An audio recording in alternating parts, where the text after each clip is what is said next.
Alright everyone, welcome back to Joe Man's Land. I hope you're having an amazing day. Welcome to another video in which we're going to be looking at some older gear that you can use in 2023 and forwards. Today's topic is going to be talking all about using the Nikon Z6 with FTZII adaptive F-mount glass for weddings. Feeling melancholy, you left me here all alone. It's a beautiful day here in Calgary. The sun just went down. Roll excessive drone footage that has nothing to do with the topic.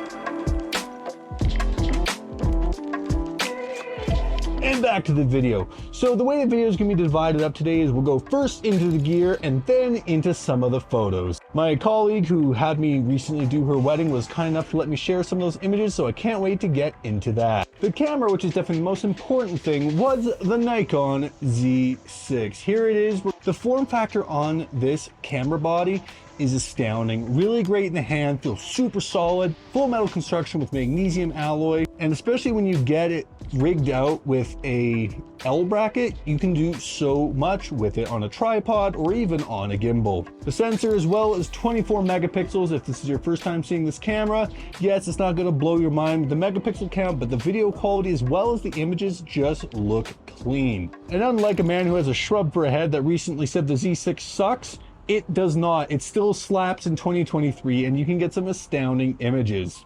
How dare you! Alright, next let's get into the lenses. The lens that I used for all the images you're going to be seeing today was all shot with one lens, and that was the 50mm 1.4 G Master lens, which came out quite a long time ago. That 1.4 aperture is just great. You get a lot of separation between your subject and the background.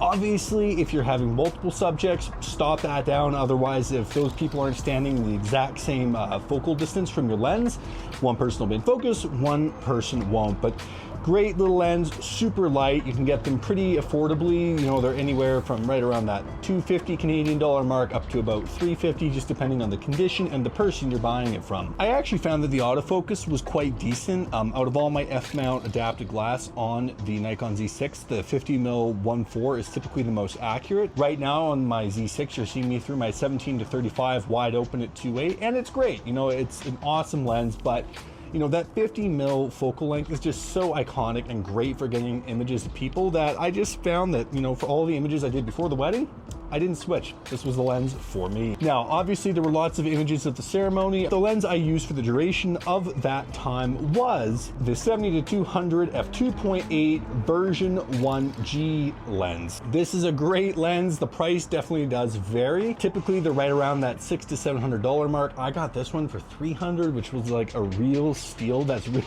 uncommon, but it's just an awesome lens. Adapted, it looks great. Wide open at 2.8, it's a little soft, but it looks great. It autofocus as well. And you know what? If you're not trying to break the bank, this could be a great option for you. And the other thing that's great about this as well is it has Nikon's VR tech built into it, which does work with the FTZII adapter on the Z6. So actually I shot handheld for basically everything. Kind of unreal when you think about it being a 70-200. I know, it's crazy. But without further ado, let's get to the images. We'll talk a little bit about them, you know, what I was looking for when I was out shooting, some of the challenges I found on that day. All right, now we're in the folder. Let's have a look at some of the photos and we'll go into, you know, where we were, what were some of the challenges that we might have. Oh, look, the camera finally is in focus. Wow. Face, what was the focal length, and what I liked about the image. All right, the first one here, you know, obviously cheers. That's a very iconic moment. You know, having those glasses of champagne. We were just in the lobby of the hotel they were staying at this point. I just wanted to capture a moment of them before the shoot started, just, you know, getting them relaxed, enjoying the moment.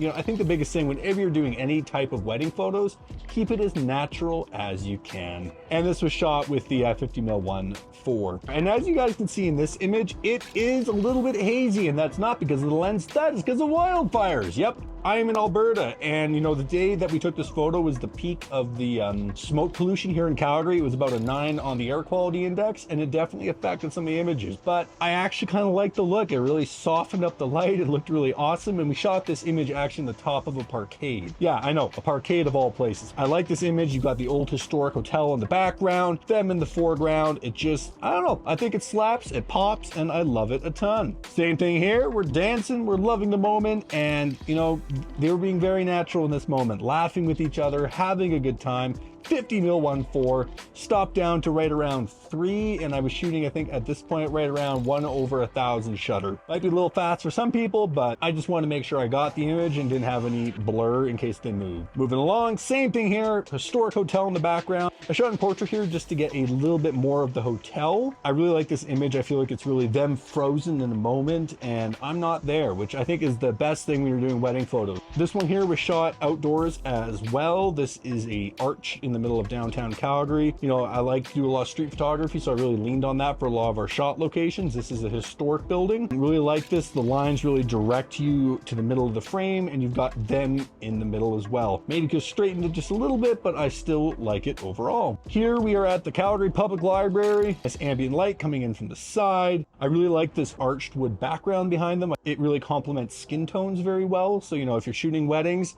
you've got some wood behind you, could be a good look depending on, you know, what the lookbook is that the bride and groom sent to you prior to the wedding. Here we go, just getting a little bit closer, capturing the emotions. Here we are, same thing, just flipped over, just for parody to get the groom's face as well, in a similar moment of, you know, vulnerability and looking into each other's eyes. Deep into my eyes, you are witnessing a demonstration of the awesome power of the human mind. Here we are, still outside. This was right beside the National Music Center, and I saw this tree, and I was just like, man, that is a nice tree. Yo soy Groot. The light is so natural on it. I love how it looks, and it really softened things up even more. So I stood them right beside it and just said, look at the camera, I'm here. Let's get this photo. She shot at 1.4, so I really had to pump up the shutter speed, but I love the separation between them in the background because it really gets us to focus on the two of them. Here we go, same thing, shot at landscape, same spot, getting that nice ambient light from the tree. It's very soft and it just does a lot for your subjects. Here we go as well, similar angle. Obviously there's a bit more light in the background because of where the sun was, but I like the flowers in the foreground. It's very nice. It's blurred, so we're focused on the groom. Same moment, different angle, love it. I just like how we're focused on the bride here and the way the sunlight's really hitting her face there. I just think it is great. All right, here we are at Scotsman Hill, a very popular photo destination. I would say if you're doing wedding photos, Crescent Heights can get a little bit busy. This spot, you're getting a very similar angle, and usually it's a lot clearer than this, but you know, like I said, there's wildfires, so we make the best of it. Still like it. It's a great image. I'd love to go back there with a couple and get some images without that haze, but still a great spot. Here we were just a few minutes from where the wedding venue was. I saw this cherry blossom tree that was in full bloom. I think it was cherry blossoms. I am not a botanist, so I'm not 100% on that one, but I thought it looked great. I just love that background, very natural, complements the flowers they have now. Right, we've got white, green, the pink's just kind of a nice accent. Okay, so this is the first one where I had a lens change. This is with the 70-200 at the two of them with the ring bearer were coming out from where they were waiting for the event to start. We really do have a ring bearer. I love this image. Again, I'm a ways away here, shooting handheld, f2.8, flat color, and I think at this point I was shooting right over 1/2000 shutter, which I know is super fast, but again, if you do that, you're not going to get a ton of motion blur, which in this moment, you don't want. Here we are, same thing, different side. I was about maybe 20 yards away from them here, 70-200, punching in 200, 2.8, nice separation, really getting the ceremony without being seen. Here we are, exchanging the rings. I love this photo. I feel like it's really symbolic of the ceremony, and it's something that they can hold on to. And here we are, we both said yes. I'm nowhere to be seen, which is good, and you know, everyone's happy. Again, about 20 yards away. You don't want to cramp their style. All right, let's get into the camera settings. You know, a lot of people will say that you can just shoot, that shooting in manual is the only thing. Shooting in auto can be fine, but on this day in question, I did shoot the wedding, I did shoot in full manual. So what that means is I did have control over the shutter as well as the max ISO. As you know, I did use the 50mm 1.4. I did shoot completely wide open for the most part with that lens for close-ups, and then as I got further away, I did stop it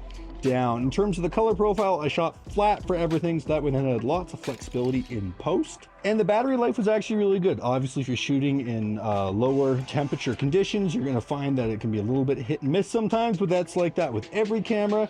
And in terms of the autofocus, I actually shot with the full auto area AF. The only time I switched from this was during the ceremony when I was using my 70-200, and then I actually set it to the small area with subject detect turned on just to really dial it in to make sure I didn't miss any shots. The autofocus was great, and my shutter speed for most shots was a 1/500. Well folks, I hope you enjoyed today's video. I'd have to say my Z6 performed very well, and the autofocus worked even with the f-mount adapted glass that I used. I had no complaints from my client, and they were extremely happy with the results. If you guys would like to see these photos, please visit my website jodigital.ca. It's in the description below. Anyways, let's leave it there. Hit that like button, subscribe to the channel, and remember to take beautiful photos every single day. Don't do it for the views, do it for yourself. We'll see you in the next one.